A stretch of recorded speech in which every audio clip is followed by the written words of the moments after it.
Advocate K Anilkumar, താങ്കൾ നേരത്തെ കൈ ഉയർത്തുന്നത് ഞാൻ കണ്ടു. താങ്കൾക്ക് മറുപടി പറയാം. കൂടാതെ ഇപ്പോൾ അദ്ദേഹം ഉന്നയിച്ച ചോദ്യം തുടക്കത്തിലും അദ്ദേഹം ചോദിച്ചതാണ്, ദേശീയപാതയുമായി ബന്ധപ്പെട്ട വിഷയത്തിൽ എന്തുകൊണ്ടൊരു അന്വേഷണം വേണം എന്നത് സർക്കാർ ആവശ്യപ്പെടുന്നില്ല.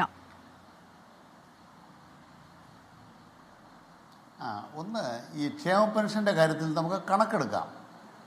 ബഡ്ജറ്റിൽ കണക്കുണ്ട്, അല്ല സർക്കാരിൻ്റെ ചെലവ് കണക്കുണ്ട്. ഈ കണക്കൊന്ന് എഴുതി വെച്ചോണം. രാജു പി നായരോട് പറയുകയാണ്, 911 കോടി രൂപയാണ് 2011 മെയ് 15 തൊട്ട് 2016 മെയ് 15 വരെ ഉമ്മൻചാണ്ടിയുടെ 5 കൊല്ലം കേരള ഖജനാവിൽ നിന്ന് ചെലവായത്.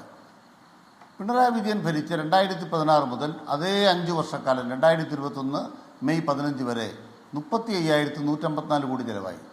അപ്പോൾ എത്ര ഇരട്ടിയായി? 9,000 കോടി രൂപയിൽ നിന്ന് 35,000 കോടി രൂപയിലേക്ക് പിണറായി വിജയൻ്റെ ഗവൺമെൻറ് അത്രയും അധിക ചെലവ് വന്നു. ആ അധിക ചെലവ് വന്നത് ഉമ്മൻചാണ്ടി സർക്കാരിൻ്റെ 18 മാസത്തെ കുടിശ്ശിക കൂടിയാണ്. വേണം ഉമ്മൻചാണ്ടിക്ക് ഒരു ഇളവ് കൊടുക്കാം. കാരണം ആന്റണി 24 മാസം കുടിശ്ശിക വരുത്തിയ ആളാണ്. അപ്പോൾ ആന്റണിയെ പോലെ ദ്രോഹിച്ചില്ല കേരളത്തെ പെൻഷൻകാരെ. ഉമ്മൻചാണ്ടി 18 മാസേ അല്ല. ഞാൻ പറയാം ഇനി ഇതേ ഈ കണക്കൂടെ പിടിച്ചോ. ഇതുവരെ ഞാൻ ഈ ചർച്ച വെല്ലുവിളിക്കുകയാണ്. നമുക്ക് നിലമ്പൂർ ചത്തക്കുന്നിൽ വരാം നാളെ. ഞാൻ പറയട്ടെ, മറുപടി ഞാൻ നിങ്ങൾ പറയട്ടെ, നിങ്ങൾ പറയൂ. അല്ല, ഇതിന് മറുപടി പറയണ്ടേ? സമയമില്ല. 72,000. ഞാൻ പറയുന്ന കണക്കാണ്. ഒരു മാസം ഇപ്പൊ ഞാൻ പറയട്ടെ സാർ, ഒരു മാസം ഇപ്പൊ 800 കോടി രൂപ ഉണ്ടെങ്കിലേ കേരളത്തിൽ പെൻഷൻ കൊടുക്കാൻ പറ്റൂ. 900 കോടിക്ക് അടുത്ത് വേണം. 72,736 കോടി രൂപയാണ് ഇതേവരെ 9 കൊല്ലം കൊണ്ട് ഞങ്ങൾ ചെലവഴിച്ചത്. നിങ്ങളുടെ ചെലവ് 9,000 കോടി. ആരാണ് നാട്ടുകാർക്ക് കൂടുതൽ പൈസ കൊടുത്തത്? നാട്ടുകാർക്കറിയാം. അതിന്റെ ബാക്കി എന്തെങ്കിലും ആളുകളെ പറ്റിക്കാൻ പറ്റത്തുള്ളൂ. നിങ്ങൾ പറ്റിച്ചോളാം. ഞങ്ങൾക്ക് തർക്കമില്ല. ഞങ്ങളത് 2,000 ആക്കും. പറയട്ടെ, ഞാൻ പറയട്ടെ സാർ. ബജറ്റിന്റെ സൈസും ഇപ്പോഴത്തെ ബജറ്റിന്റെ സൈസും ആ പെൻഷൻ 2011 വിലക്കയറ്റത്തിന്റെ പറ, ഇപ്പോൾ 2025 വിലക്കയറ്റം പറ. ഞാൻ പറയട്ടെ, രാജ്യത്തെ ഏറ്റവും കൂടുതൽ വിലക്കയറ്റമുള്ള സംസ്ഥാനമല്ലേ? പക്ഷേ ശ്രീ രാജു പി നായർ, ഇതിൽ ഈ കൈക്കൂലി എന്നൊരു പരാമർശം വന്നിരിക്കുന്നത് അത് പോസിറ്റീവായി തന്നെ അതിനെ നിങ്ങൾക്ക് എങ്ങനെ കാണാൻ കഴിയും? ഈ കണക്കൊക്കെ അവിടെ മാറ്റിവെക്കട്ടെ. KC വേണുഗോപാൽ കൈക്കൂലി എന്നൊരു വാക്കാണ് ഉപയോഗിച്ചത്. ഇത് 40,000-ഓളം ഗുണഭോക്താക്കൾ അവിടെ ഉണ്ട് എന്നുള്ളതാണ് കണക്ക്. അപ്പോൾ ആ ആളുകൾക്ക് അത് ഉണ്ടാക്കുന്ന ഒരു ബുദ്ധിമുട്ടുണ്ടാകില്ലേ രാജു പി നായർ? അത് കൃത്യമായി ഒരു ബുദ്ധിമുട്ടുമില്ല. അവർക്ക് കിട്ടേണ്ട പണം സമയത്ത് കൊടുക്കാതെ വൈകിപ്പിച്ചതിന് ശേഷം ലോക്സഭാ തെരഞ്ഞെടുപ്പിന് മുമ്പും അത്തരത്തിലുള്ള തെരഞ്ഞെടുപ്പുകൾക്ക് മുമ്പ് അത് കൊണ്ടുപോയി കൊടുക്കുന്ന സംവിധാനം ഉൾപ്പെടെ ചെയ്യുന്നത് എന്താണെന്ന് അവർക്ക് ഇവിടെ ഇപ്പൊ അങ്ങനെ ഉണ്ടായിട്ടുണ്ടോ? അതുകൊണ്ടാണല്ലോ ഇവിടെ പറയേണ്ടുന്ന കാര്യം എന്താണ് രാജു പി നായർ? എല്ലായിടത്തും എല്ലാ കാലത്തും നിലമ്പൂരല്ലോ, കേരളം മുഴുവനായിട്ട് പറയുന്നതാണ്. ഞാൻ ചോദിക്കട്ടെ അനുജ, ഈ കേരളത്തിന്റെ ഹൈക്കോടതിയിൽ പെൻഷൻ മൗലികാവകാശമല്ല എന്ന് പറഞ്ഞ് സത്യവാങ്മൂലം കൊടുത്തതാരാ?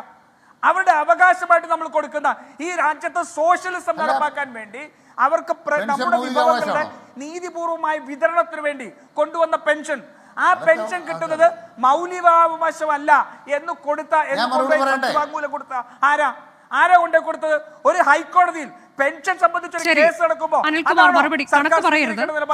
KSRTCക്ക് പൈസ കൊടുത്തില്ല. എന്താ അവിടെ ചെന്ന് പറഞ്ഞത്? പൊതുസംരംഭങ്ങളിലെ തൊഴിലാളികൾക്ക് പണം കൊടുക്കേണ്ടത് സർക്കാരിന്റെ ബാധ്യതയല്ല എന്ന് പറഞ്ഞവരല്ലേ ഇവർ?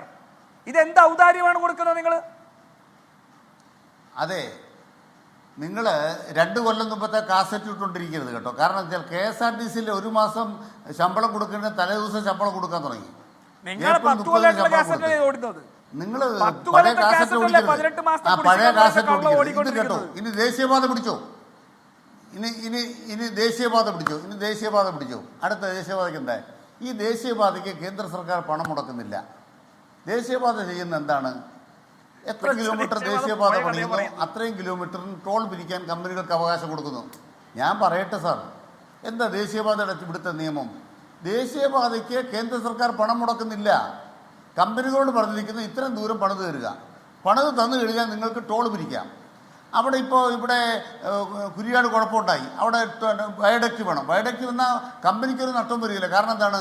വയഡക്റ്റ് വന്നാൽ 1 കിലോമീറ്ററിന് 1 രൂപയുടെ സ്ഥാനത്ത് 10 രൂപ. അതാണ് ശ്രീ അനിൽകുമാർ ഇപ്പൊ ഈ വയഡക്ട് വേണ്ടെടുത്തത് അല്ലാതെ ചെയ്യുന്നു, ഈ മണ്ണിന്റെ ഘടന പരിശോധിക്കാതെ അവിടെ റോഡ് നിർമ്മാണം നടത്തുന്നു. അപ്പോൾ ഇവിടെയൊക്കെ വലിയ വീഴ്ച വന്നിട്ടുണ്ട് എന്നുള്ളൊരു അന്വേഷണം വേണമെന്ന് നിങ്ങൾ എന്തുകൊണ്ട് ആവശ്യപ്പെടുന്നില്ല? അനുജ ഒരു DPR ഇല്ല, പറയട്ടെ DPR ഇല്ല, പറയട്ടെ. ചർച്ചയ്ക്ക് മര്യാദകളെ കാണിക്കുന്നത് അത് മേൽനോട്ടത്തിന് സംവിധാനമില്ല. അല്ല, അഡ്വക്കേറ്റ് അനിൽകുമാർ മറുപടി പറയൂ. നിങ്ങൾ ഈ ചർച്ചയ്ക്ക് എന്നെ വിളിക്കരുത്. ചർച്ചയ്ക്ക് വിളിക്കരുത്. അനുജ ഇനി ചർച്ചയ്ക്ക് വിളിക്കരുത്. ഞാൻ നിങ്ങളോടൊപ്പം ചർച്ചയ്ക്കില്ല. മറുപടി പറയൂ. കാരണം ഞാൻ ആ ചർച്ചയ്ക്കെല്ലാം മിണ്ടാതിരുന്ന് കേട്ടു. ഇല്ല നിങ്ങൾക്ക് ഇവരെ നിയന്ത്രിക്കാൻ കഴിവില്ല, അതുകൊണ്ട് എന്നെ വിളിക്കരുത് ഈ പണിക്ക്. ഞാനില്ല ഇതിന്. ഞാൻ ഇത്ര നേരം മിണ്ടാതിരുന്നു ഞാൻ മണ്ടനായോ? എന്നിട്ട് ഞാൻ പറയുമ്പോഴെല്ലാം എല്ലാവരും ചർച്ചയ്ക്ക് പോവുകയാണ്, നിങ്ങളും ആ വഴിക്ക് പോയി.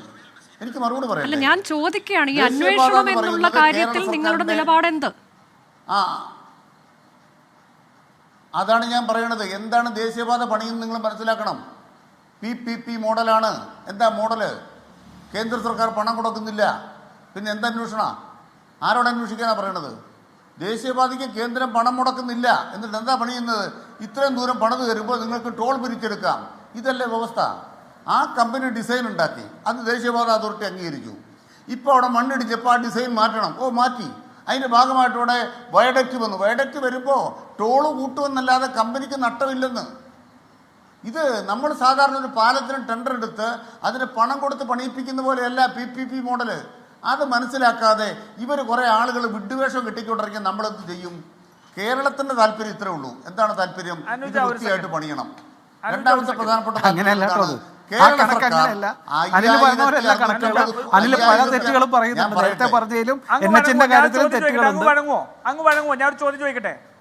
അല്ലല്ല, PR ശിവശങ്കർ, താങ്കൾ പറയാൻ അനുവദിക്കാതെ